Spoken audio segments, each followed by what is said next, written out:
यही जा रहा है कि ये सब पीएलए की जो गाड़ियां हैं वो चल पड़ी हैं बीजिंग की तरफ, और साथ साथ ये भी कहा जा रहा है कि पीएलए ने जो है पूरा टेक ओवर कर लिया है और कंट्रोल कर लिया है चाइना को।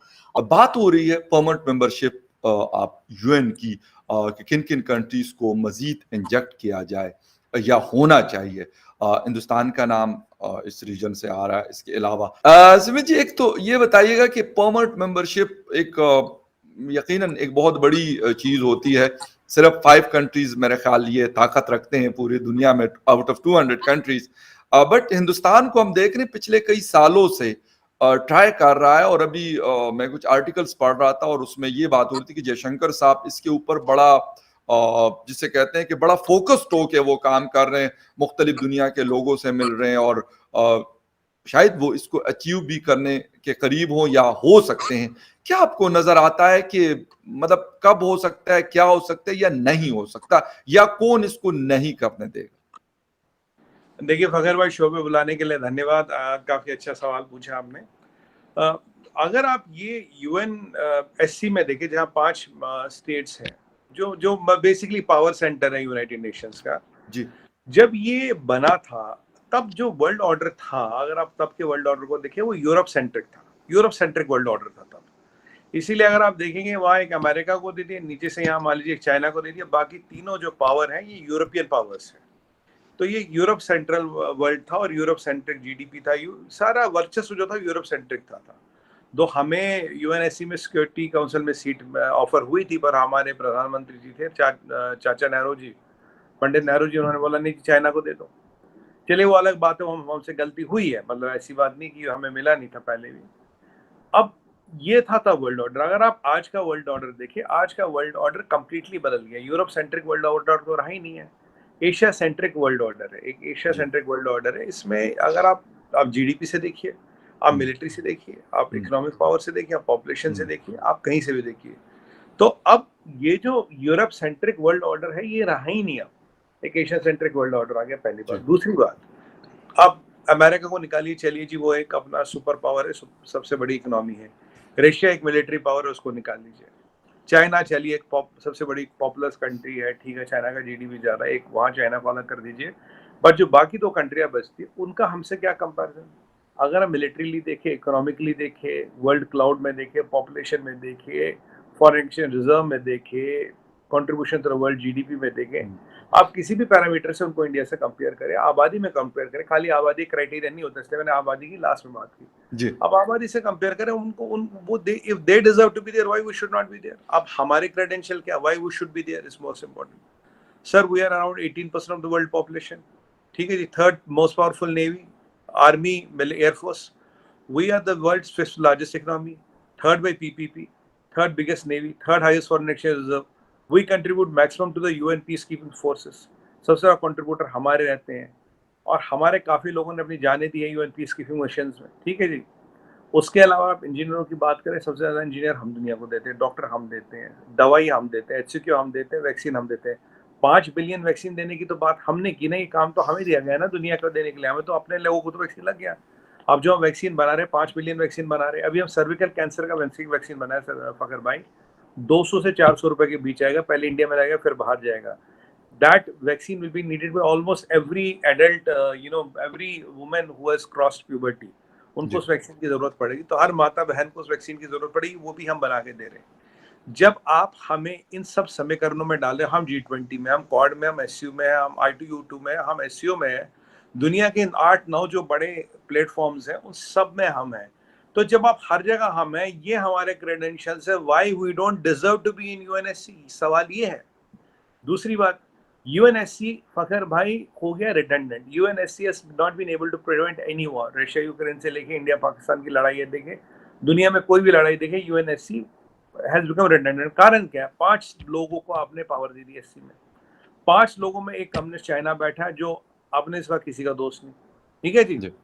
और वहां जहां जिसका जहां मुद्दा अटकता है उसके दोस्त का तो वो वीटो मार देता है।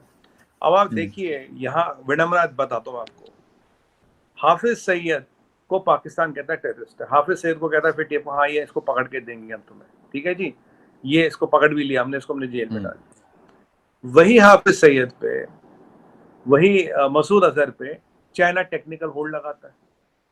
अब चाइना का ना हाफिज सईद से राइट ना लेफ्ट, ना मसूद अजहर से ना राइट ना लेफ्ट, बट टेक्निकल होल्ड लगाने में वो सबसे आगे है। क्योंकि एक ऑटोक्रेटिक कम्युनिस्ट कंट्री ने पूरे दुनिया का सिस्टम खराब कर दिया। बोले कि सुमित जी ये तो आपका परसेप्शन होगा, हम तो नहीं मानते। जी काफी लोग बोलेंगे भाई हम तो नहीं मानते। फकर भाई अगर ये दुनिया में आइलैंड्स ऑफ पावर बन रहे हैं, अगर यूएन इफेक्टिव होता, एससीओ की जरूरत नहीं थी, क्वाड नहीं होता, I2U2 नहीं होता, एससीओ नहीं होता, एक बीएसए करके ऑर्गेनाइजेशन है वो नहीं होती, कई सारी ऐसे ऑर्गेनाइजेशन है, G20 है, ये नहीं है। ये सब क्यों हुई? They are called typically geopolitics में islands of power. Islands of power तभी बनते हैं जब मेन बॉडी डिफंक हो गई है, जब मेन बॉडी काम की नहीं हो गई है। अब ये छोटे छोटे आइलैंड्स ऑफ पावर बन गए हैं। अब इस आइलैंड्स ऑफ पावर की जो मैकेनिज्म बहुत कॉम्प्लेक्स हो गई है।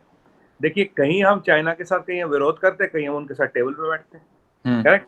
बिल्कुल आप एससीओ की बात करें जी बिल्कुल। और इंडिया एक ब्रिक्स में आप लोग बैठे हुए इकट्ठे। हाँ बिल्कुल। मैं आपको इंडिया एक ऐसी कंट्री में मोदी जी के वाहिद प्राइम मिनिस्टर जो हर फोरम में बैठते हैं। यहाँ तो जी भी नहीं बैठता, पुतिन भी नहीं बैठता, और ये आपके ये पुतिन भी नहीं बैठते। तो अब हुआ क्या, अब इन फोरम्स में किसकी कितना नेटवर्क है, कौन कितना मैश कर सकता है अपने आप के रिलेशंस को। मैश मतलब what we talk in technological mesh, not English mesh, where we can have redundancy in structure and where no single point of failure can be in a network. The meshing of these networks will bring the composite strength. ये आज की दुनिया की सच्चाई रहेगी, तभी UNSC useless है। यही जा रहा है कि ये सब पीएलए की जो गाड़ियां हैं वो चल पड़ी हैं बीजिंग की तरफ, और साथ साथ ये भी कहा जा रहा है कि पीएलए ने जो है पूरा टेक ओवर कर लिया है और कंट्रोल कर लिया है चाइना को, और अब चाइना जो है एक तरह से मिलिट्री के अंदर है, और पीएलए जो है वो फुल कंट्रोल करके वहां पे बैठे हैं, और शी जिनपिंग हाउस अरेस्ट है फिलहाल। और उनको ये भी कहा गया है कि जी वो किसी भी तरह से जो है चाइना छोड़ के जाने की कोशिश ना करें, किसी भी दूसरी कंट्री में जाने की कोशिश ना करें, इस किस्म की बातें भी की जा रही हैं।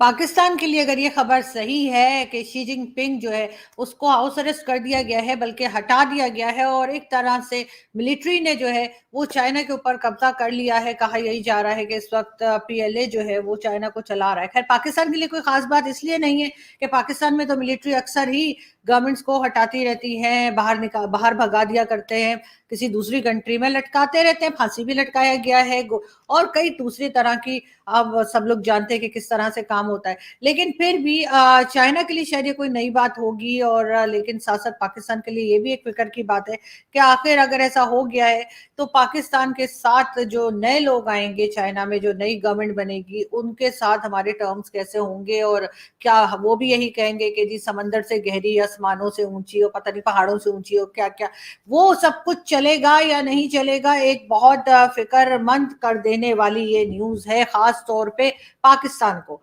क्योंकि हमारे यहाँ तो आप जानते ही हैं कि हम तो हर चीज के लिए चाइना की तरफ देखते हैं, हर बात के लिए चाइना को की तरफ हमारा इशारा होता है, कि चाहे वो सी पैक का प्रोजेक्ट हो, चाहे वो फंड्स हो, चाहे वो किसी और किस्म की मदद हो, चाइना की तरफ पाकिस्तान का झुकाव बहुत ज्यादा है।